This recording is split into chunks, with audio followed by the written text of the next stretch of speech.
whenever you have a behavior that the puppy is doing, and not just like, oh, I'm wagging my tail and slobbering, like whenever like the dog, you're like, sits, you're learning how to sit.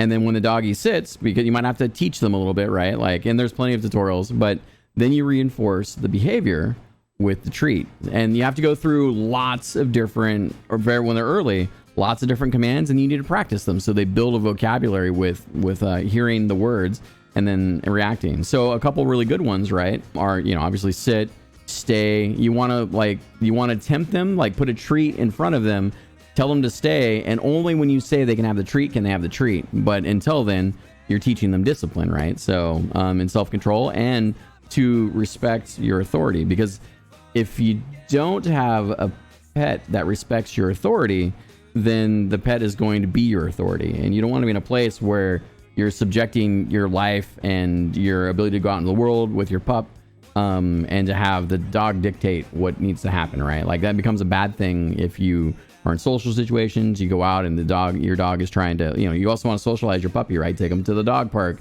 make sure he plays with other puppies, and you get those behaviors inlaid very early. So, and remember, I don't know if you're an aggressive person, but if while you're raising children, dogs, humans, the way you treat them, I know this sounds stupid, but the way you treat them, they will reflect that treatment. So if you raise your voice and you're aggressive and you're that type of person, your dog will take cues from you being the leader to behave the same way.